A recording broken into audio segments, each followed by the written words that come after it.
I'm Mark Berzonsky, your host for Mideast Realities. Edward Said is one of the most profound thinkers, writers, and commentators of our time. One of the most influential humanists of our generation is how he is introduced in just a few moments. He also happens to be Palestinian.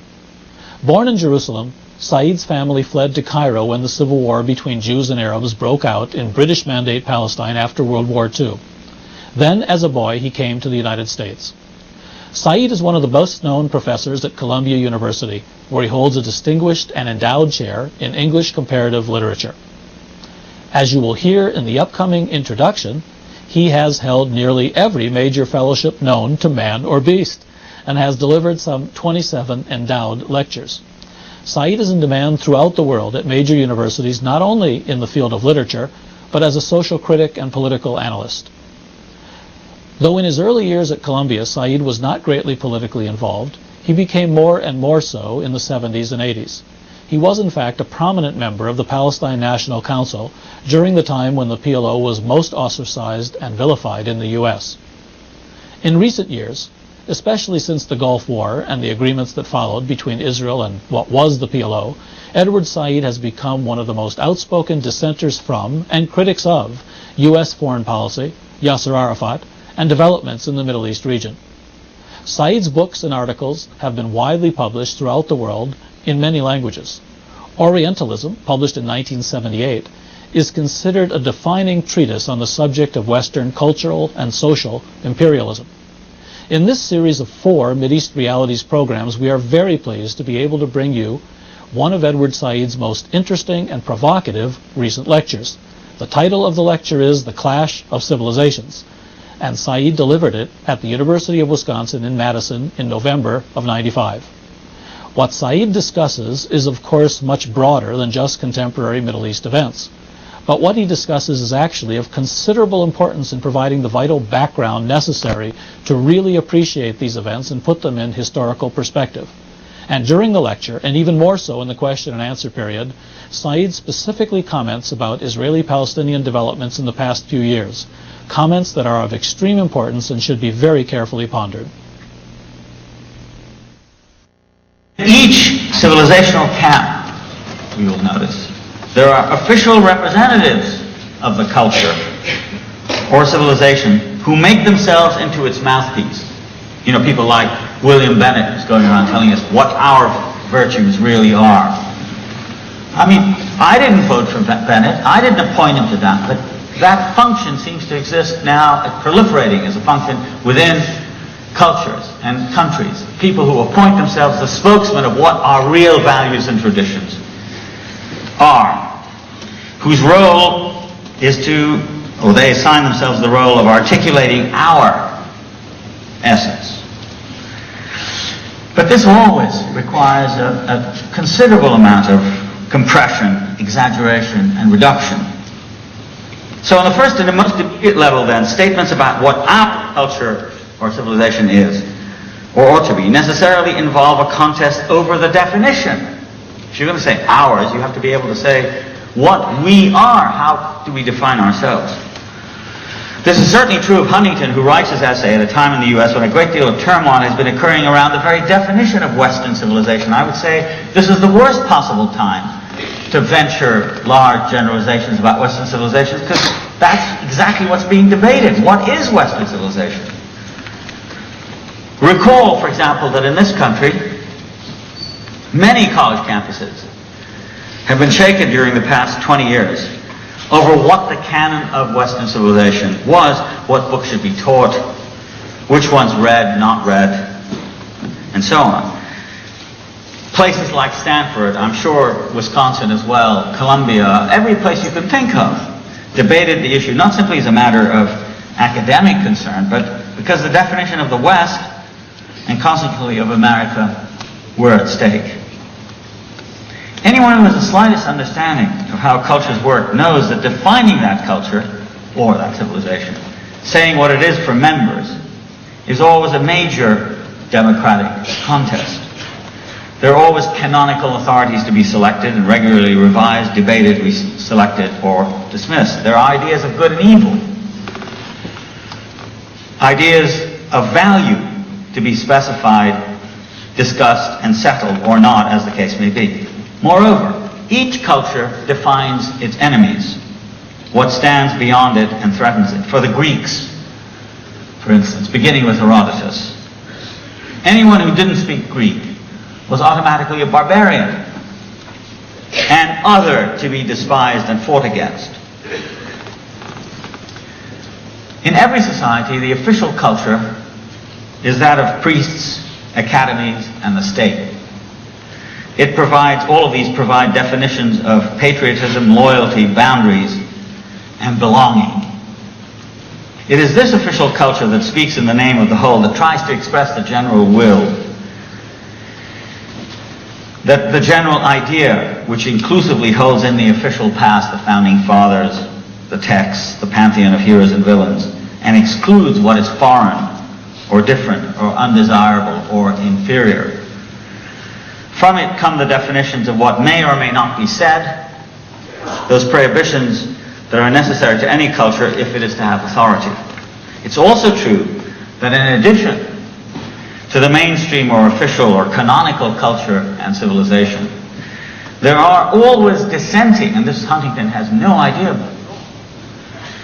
There are always dissenting, alternative, unorthodox, heterodox cultures within civilizational camps like Islam or the West or Japan that contain many anti-authoritarian strains in them in competition with the official culture.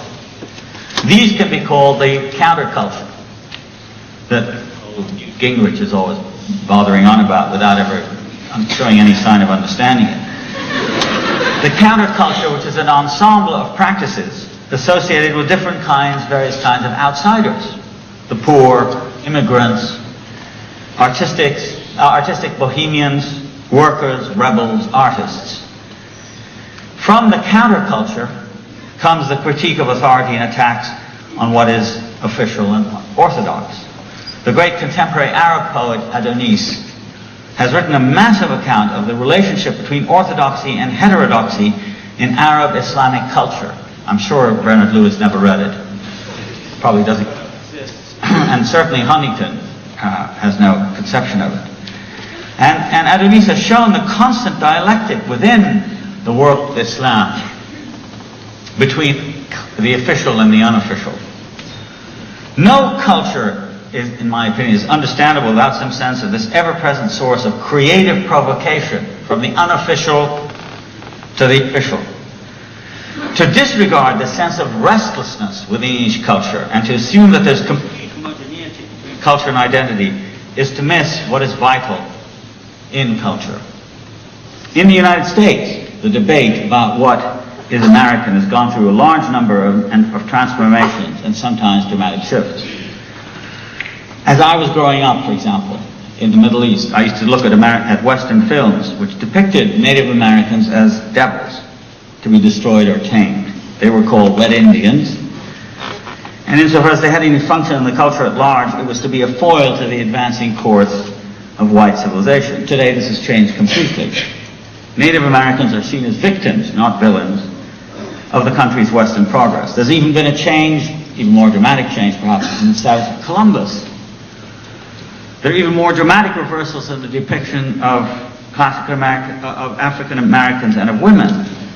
Toni Morrison has noted how it is that in classic American literature there's an obsession with whiteness. Moby Dick, Arthur Gordon Pym. Yet she says the major male and white writers of the 19th and 20th centuries, men who shaped the canon of what we have known as American literature, created their works by using whiteness as a way of avoiding curtaining off, rendering invisible the black African presence in the midst of the society. The very fact that Toni Morrison writes her novels and criticism with such success and brilliance now underscores the extent of the change from the world of Melville and Hemingway to that of Du Bois, Baldwin, Langston Hughes, and Toni Morrison. Which vision is the real American? And who can lay claim to represent and define it? The question is a complex and deeply interesting one, but it can't be settled by reducing the whole matter to a few cliches. A recent view of the difficulties involved in cultural contests whose object is the definition of a civilization, can be found in Arthur Schlesinger's book, The Disuniting of America, and I think it should be read as a kind of counterpoint to Huntington's essay. As a mainstream historian, Schlesinger is troubled by the fact that emergent and immigrant groups in the U.S. have disputed the official unitary fable of America as it used to be represented by the great classical historians of the country, men like Bancroft and Henry Adams and so on. They want the writing of history to reflect not only in America, these new groups, not only in America want history to reflect not only in America that was conceived of and ruled by patricians and landowners, but in America in which slaves, servants, laborers, and poor immigrants played an important, but as yet unacknowledged role. The narratives of such people, silenced by the great discourses whose source was Washington, the great industrial fortunes of the Middle West, the investment banks of New York, the universities of New England, have come now to disrupt the slow progress and unruffled serenity of the official stories. The new groups, the immigrants, the women, the eccentrics, ask questions, interject the experiences of social unfortunates, and make the claims of frankly lesser peoples, women, Asian, African Americans, various other minorities, sexual as well as ethnic. Whether or not one agrees with Schlesinger, there's no disagreeing with his underlying thesis that the writing of history is the royal road to the definition of a country and of a civilization, that the identity of a society is in large part a function of historical interpretation, which is fraught unendingly with claims and counterclaims. There's a similar debate about definitions inside the Islamic world, and this too Huntington has no conception of, and his article just glosses over it as if it doesn't exist. Everybody knows what Islam is, everybody knows what the West is, everybody knows what Slavic culture is, whereas in fact I think a lot of people don't know and are asking questions and saying, which is the version we want? And this is especially true, I think, within the Islamic world, which is in the often hysterical outcry about the threat of Islam in the West, about Islamic fundamentalism and terrorism, one encounters so often in the Western media and in the mouths of politicians like President Clinton, who goes to the Middle East and gives speeches only about terrorism and violence, completely ignoring the fact that hundreds of thousands of millions of people are undergoing violence, injustice, poverty, suffering that provokes people. And of course the question is not that there is terrorism, but why there isn't more of it, given the incredible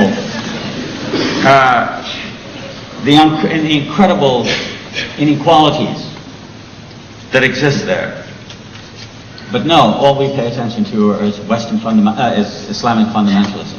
And there really is, by the way, I mentioned it earlier, and you laughed, and perhaps one should laugh, but there is something called a fundamentalism project, for which hundreds of thousands of dollars have been appropriated by the American Academy of Arts and Sciences, by the University of Chicago, and so on. All they do is sit around and read these things and say, oh, it's terrible, fundamentalism, and so on and so forth. But what is forgotten and overlooked is the fact that, like every other major world civilization, Islam contains within it an astonishing variety of currents and countercurrents, most of them undiscerned by tendentious Orientalist scholars for whom Islam is an object of fear and hostility, or by journalists who don't know any of the languages or relevant histories. I met, for example, a journalist who writes for the New York Times, Judith Miller, spent 20 years writing about Islamic fundamentalism in the Arab world, doesn't know a word of Arabic. It's incredible. And people like that are content to rely on persistent stereotypes that have lingered in the West since the 10th century. Very little attention paid, for example, in the official U.S. media to what's going on in Iran today. Iran is in the throes of an enormous debate, stunningly energetic debate about law, freedom, personal responsibility, and tradition, all of it concerning Islam that is simply not covered by Western reporters. And of course, the scholars are worse than the reporters. And if you look at Islam in the Arab world, Far from there being a surge of Islamic fundamentalism, as it's reductively described in the Western media, there is a great deal of secular opposition to it, of which I count myself a member, in the form of various contests over the interpretation of Sunnah in matters of law, personal conduct, political decision-making, and so on. Moreover, what is often forgotten is that movements like Hamas and Islamic Jihad on the West Bank are essentially protest movements that go against the capitulationist politics of the PLO and mobilize the will to resist Israeli occupation practices, the expropriation of land, etc., which still goes on, even though there's this, wonderful peace process that we all feel so good about. So I find it surprising and indeed disquieting that Huntington gives no indication anywhere in his essay that he's aware of these disputes, or that he realizes that the nature and identity of a civilization are never taken as unquestioned axioms by every single member of that civilization. Far from the Cold War being the defining horizon of the past few decades, I would say that it is this extremely widespread attitude of questioning and skepticism towards age-old authorities that characterizes the post-war world in both East and West. Nationalism and decolonization force the issue by bringing whole populations to consider the question of nationality in the era after the white colonists have left. In Algeria, for example, today the site of a bloody contest between Islamists, an aging and discredited government and military, the debate has taken violent forms.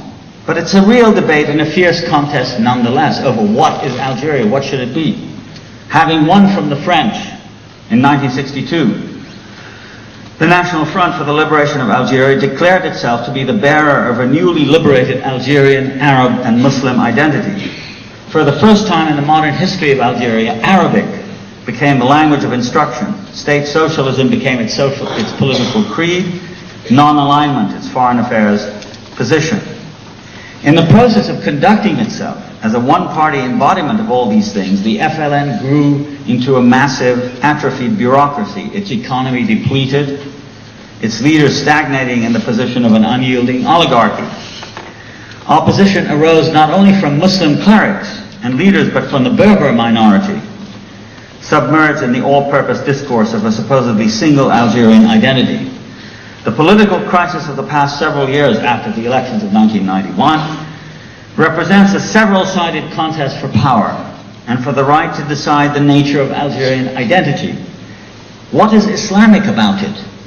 What kind of Islam?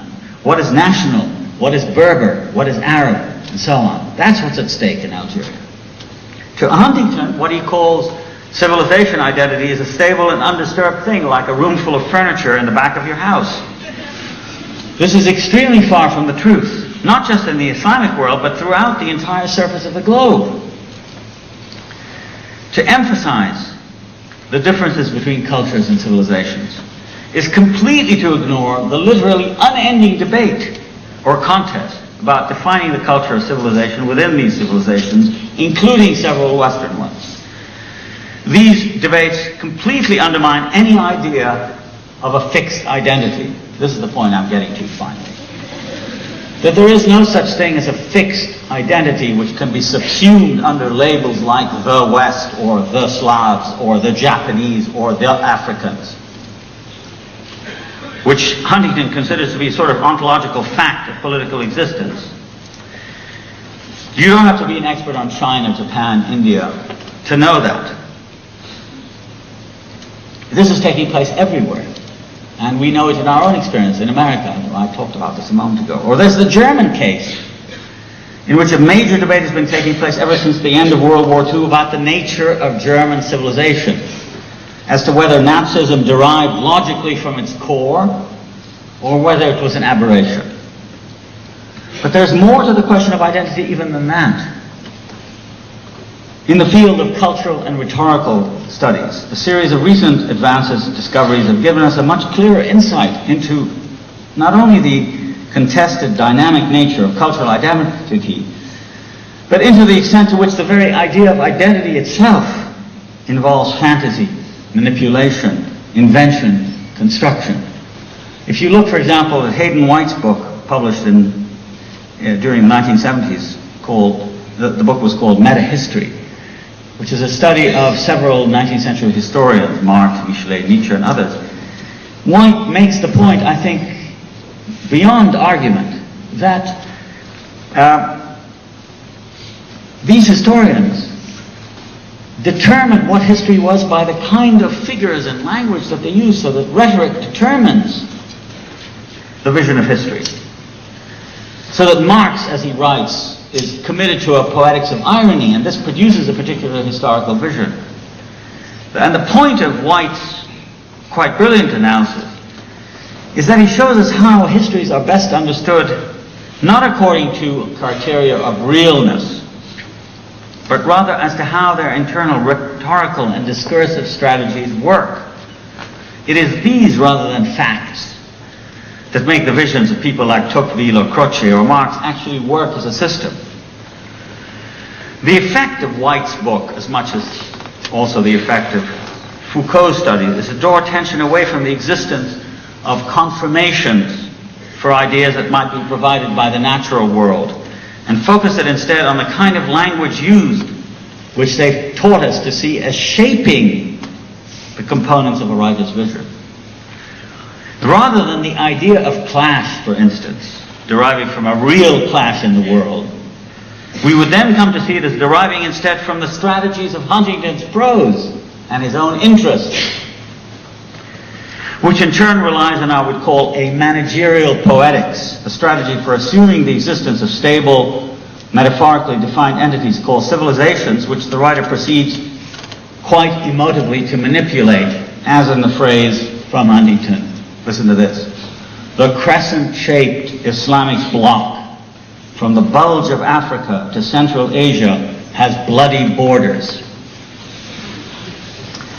I'm not saying that Huntington's language is emotive and shouldn't be, but rather that quite revealingly it is the way all language functions in the poetic way analyzed by Hayden White. What is evident from Huntington's language is the way he uses figurative language to accentuate the difference between our world, normal, acceptable, familiar, logical, and, as an especially striking example, the world of Islam with its bloody borders, bulging contours, crescent shape, all that suggests something really deeply disturbing. And that's what he's trying to do, make you afraid. This suggests not so much analysis on Huntington's part, but a series of determinations which create the very clash he seems in his essay to be discovering and pointing to. Too much attention paid to managing and clarifying the clash of cultures obliterates the fact of a great, often silent exchange and dialogue between them. What civilization today, whether Japanese, Western, European, Korean, Chinese, or Indian, has not had long, intimate, and extraordinarily rich contacts with other cultures, civilizations? There's no exception to this exchange at all. One would wish that conflict managers would have paid attention to and understood the meaning of the mingling of different musics in world music, in rock, for example, or in the work of high, serious composers like Olivier Messiaen or Toru Takemitsu, in which East and West blend together in music. Much the same is true of literature, where readers of Garcia Marquez, Naguib Mahfouz, Kenzaburo Owe exist far beyond the boundaries imposed by language and action.